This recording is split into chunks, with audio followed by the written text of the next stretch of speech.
আচ্ছা, একটু ভাবুন তো, বাছুর জন্ম দেওয়ার সময় একটি দুগ্ধবতী গাভী ঠিক কতটা শারীরিক চাপের মধ্য দিয়ে যায়। একদিকে নতুন একটি বাছুরকে পৃথিবীতে আনার প্রস্তুতি, অন্যদিকে দুধ উৎপাদনের এক বিশাল মেটাবলিক চাহিদা। রীতিমতো একটা মেটাবলিক যুদ্ধ চলতে থাকে তার ভেতরে। আর জানেন, একটুখানি ভুলেই এই যুদ্ধটা মারাত্মক রূপ নিতে পারে। আজকের এই বিশ্লেষণে আমরা ঠিক এটাই দেখব যে এই সংকটময় সময়ে প্রাণীর ভেতরে আসলে কি ঘটে, আর আমরা নিজের অজান্তেই কিভাবে তাকে বিপদে ফেলি। ঠিক আছে, চলুন একটু গভীরে গিয়ে দেখি বিষয়টা। বাছুর হওয়ার আগে খামারিরা গাভীকে সবচেয়ে ভালো ক্যালসিয়াম সমৃদ্ধ খাবারটাই দেন। ভাবেন, সামনে যেহেতু প্রচুর ক্যালসিয়াম লাগবে, তাই আগেভাগেই দিয়ে রাখি।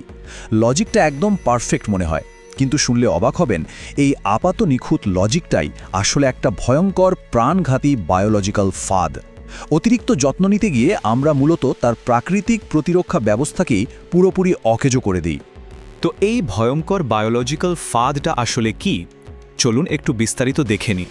প্রচলিত ধারণা কিভাবে বিপদ ডাকে তা এখানে স্পষ্ট।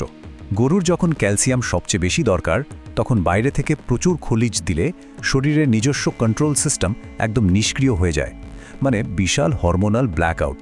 ভাবুন তো, পাওয়ার গ্রিড যদি বাইরের বিদ্যুৎ আসছে ভেবে জেনারেটর বন্ধ করে দেয়, বিদ্যুৎ গেলেই শহর অন্ধকার। দুধ উৎপাদন শুরু হওয়া মাত্রই সিস্টেম ক্র্যাশ করা নিশ্চিত। এবার চলুন দেখি এর পেছনের মারাত্মক গাণিতিক ভারসাম্যহীনতাটা ঠিক কেমন। বিষয়টা অবাক করার মতো। বিষয়টা কতটা সেন্সিটিভ নাম্বারগুলো দেখলেই বুঝবেন। সুস্থ গাভীর রক্তে ক্যালসিয়ামের স্বাভাবিক মাত্রা খুবই সামান্য। বিশ্বাস করবেন কিনা, 600 কেজি ওজনের একটা বড় সড়ো গরুর শরীরের সব রক্তে ভাসমান অবস্থায় মাত্র 3 থেকে 4 গ্রাম ক্যালসিয়াম পাবেন। বিশাল একটা প্রাণীর জীবন ওই চিকন সুতোর ওপর ঝুলে থাকে। আর ঠিক উল্টো দিকে দেখুন, বাছুর হওয়ার পর কি বিশাল ধাক্কা লাগে শরীরে। ম্যামেরি গ্ল্যান্ড সাথে সাথে শালদুধ তৈরি শুরু করে। প্রথম দিনেই রক্ত থেকে সরাসরি 50 থেকে 55 গ্রাম ক্যালসিয়াম বেরিয়ে যায়। রক্তে আছে মাত্র 3 গ্রাম, আর হঠাৎ 50 গ্রামের এক অবিশ্বাস্য মেটাবলিক চাহিদা এসে পড়ল। এখন সবচেয়ে ইন্টারেস্টিং বিষয়টা খেয়াল করুন।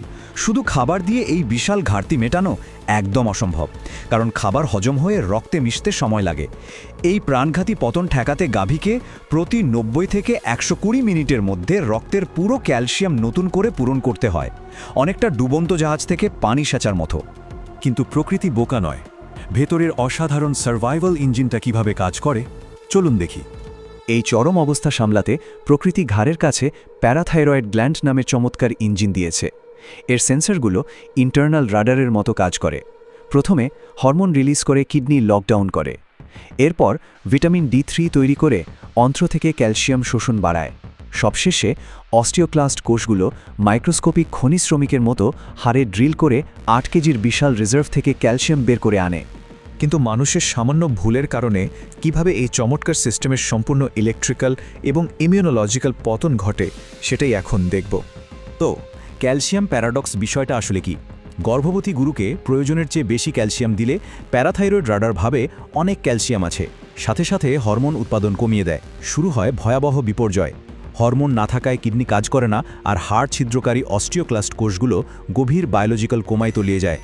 বাছুর হওয়ার পর যখন হঠাৎ ক্যালসিয়ামের বিশাল দরকার পড়ে, তখন রেডার মরিয়া হয়ে চিৎকার করে, কিন্তু ততক্ষণে সিস্টেম পুরো শাটডাউন। কোমায় চলে যাওয়া ওই ঘুমন্ত কোষগুলোর আবার জাগতে 48 থেকে 96 ঘন্টা সময় লাগে। গরুর হাতে এত সময় কোথায়? ফলে ব্লাড ক্যালসিয়াম একদম ক্রিটিক্যাল ডেঞ্জার লাইনের নিচে ছিটকে পড়ে।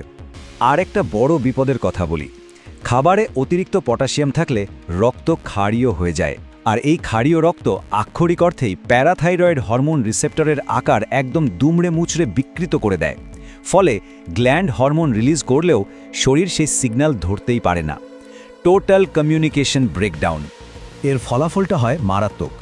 কোষে পর্যাপ্ত ক্যালসিয়াম না থাকলে অ্যাসিটাইলকোলিন রিলিজ হয় না, ফলে বিশাল প্রাণীটা নিস্তেজ হয়ে মাটিতে আছড়ে পড়ে, যাকে আমরা ফ্ল্যাসিড প্যারালাইসিস বলি। ইমিউন কোষগুলো কাজ করা বন্ধ করে দেয়, যা গরুকে ম্যাস্টাইটিসের মতো ইনফেকশনের মুখে ঠেলে দেয়। একদম কমপ্লিট সিস্টেম কল্যাপস। তাহলে উপায় কি?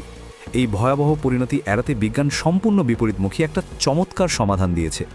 সবচেয়ে গুরুত্বপূর্ণ পয়েন্ট হলো এটাই, এই বিপদ এড়াতে একটু উল্টো পথে হাঁটতে হবে। বাছুর হওয়ার কয়েক সপ্তাহ আগে থেকে গরুকে ইচ্ছাকৃতভাবে ক্যালসিয়ামের ঘাটতিতে রাখতে হবে। সাধারণ যুক্তির একদম বিপরীত মনে হলেও প্রাণীটিকে বাঁচাতে এই কঠোর কৌশলটি একদম অপরিহার্য। চলুন দেখি এই ট্রিক্সটা কিভাবে কাজ করে। আধুনিক পুষ্টিবিজ্ঞান এখানে সিনথেটিক জিওলাইট ব্যবহার করে। এই রেসিন পরিপাকতন্ত্রে স্পঞ্জের মতো ক্যালসিয়াম আটকে রেখে একটা কৃত্রিম ঘাটতি তৈরি করে আর এই অভাবের সিগন্যাল পেয়ে ভেতরের সার্ভাইভাল ইঞ্জিনটা বাছুর হওয়ার অনেক আগে থেকেই রেস কারের মতো ফুল স্পিডে চলতে শুরু করে। এই আগাম প্রস্তুতি রেজাল্ট কিন্তু অসাধারণ। কঙ্কালের ক্যালসিয়াম ভাণ্ডার আগে থেকেই পুরোপুরি অ্যালার্ট এর রেডি থাকে, তাই শালদুধের বিশাল চাহিদা তৈরি হওয়া মাত্রই তা মেটানো যায়। শরীর তখন এই আসন্ন মেটাবলিক সুনামির ধাক্কাটা একদম নিপুণভাবে সামলে নেয়। পুরো বিষয়টা আমাদের অনেক কিছু ভাবায়, তাই না?